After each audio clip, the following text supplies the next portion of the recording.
নমস্কার, বং ভাইবসের আরও একটি নতুন ব্লগে সকলকে জানাই অনেক অনেক ওয়েলকাম। আজকের রেসিপির নাম বাটার গার্লিক এগ। এই বাটার গার্লিক এগ এই রেসিপিটা বানাতে কিন্তু মাত্র 10 মিনিট সময় লাগে, কিন্তু খেতে হয় অসাধারণ। তো রেসিপিটা দেখে নিন আমার সাথে। আর চটজলদি এই রেসিপিটা কিন্তু আপনারা খুব তাড়াতাড়ি বানিয়ে যেমন ফেলতে পারেন, টেস্টিও হয় ভীষণভাবে। তো চলুন রেসিপিটা আমরা শুরু করছি। তো আমি এখানে নিয়েছি 6খানা ডিম।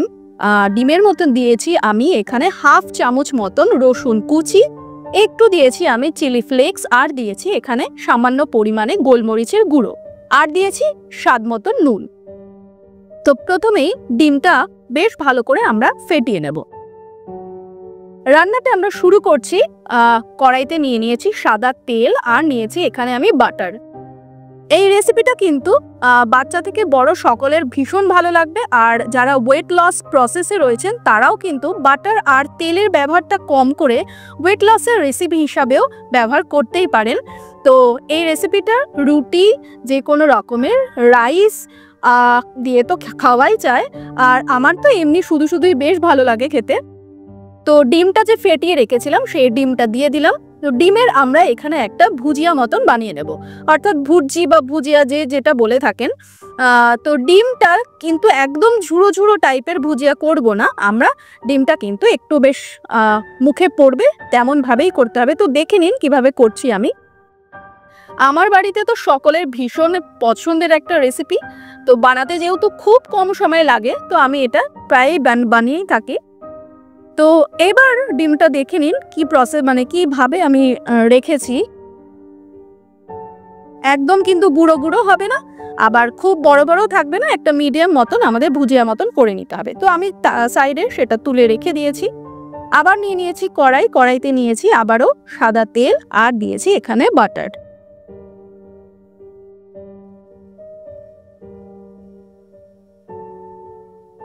তো বাটারটা গলে গেছে।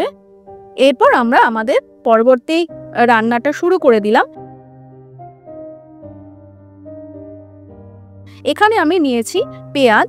আমরা চিলি চিকেন বানানোর সময় যেরকম ডুমো ডুমো করে পেঁয়াজ নিয়ে নিই, তো সেরকম আমি পেঁয়াজ এখানে ব্যবহার করেছি। 2টো পেঁয়াজ আমি এখানে দিয়েছি, আর দিয়েছি এখানে ক্যাপসিকাম।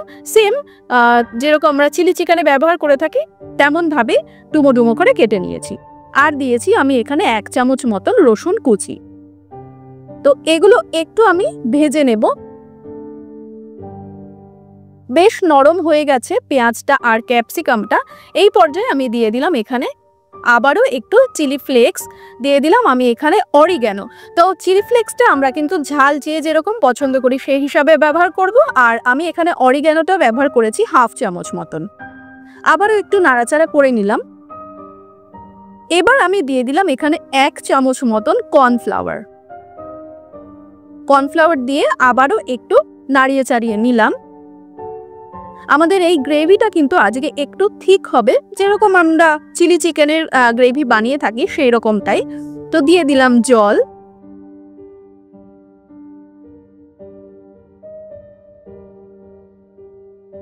বেশ ভালো করে নাড়াচাড়া করে এবার আমাদের এটা ফোটাতে হবে।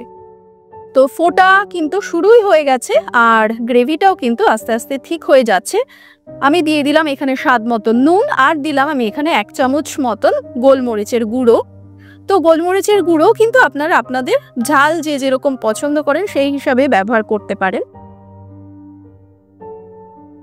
এবারে আমরা যে ডিমটা বানিয়ে রেখেছিলাম সেই ডিমটা এই গ্রেভিটার মধ্যে দিয়ে দিলাম। রান্নাটা করতে বললাম আগেই যে মাত্র 10 মিনিট সময় লাগে। তো দেখে বুঝতেই পারছেন খুব চটজলদি একটা দারুণ টেস্টি রেসিপি।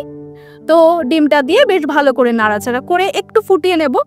ব্যাস, আজকের রেসিপি কিন্তু একদম কমপ্লিট। যারা এই রেসিপিটা দেখেছেন, যদি ভালো লেগে থাকে অবশ্যই কিন্তু সাবস্ক্রাইব করে পাশে থাকবেন, কমেন্ট করে জানাবেন কেমন লাগলো। পাশে থাকা বেল আইকনটা কিন্তু অবশ্যই প্রেস করে নেবেন, তাহলে আমার ভিডিওর নোটিফিকেশন আপনারা পেয়ে যাবেন। তো আজকের কিন্তু বাটার গার্লিক এগ রেসিপি একদম কমপ্লিট। আশা করছি ভালো লেগেছে। নমস্কার, সকলে খুব ভালো থাকবেন।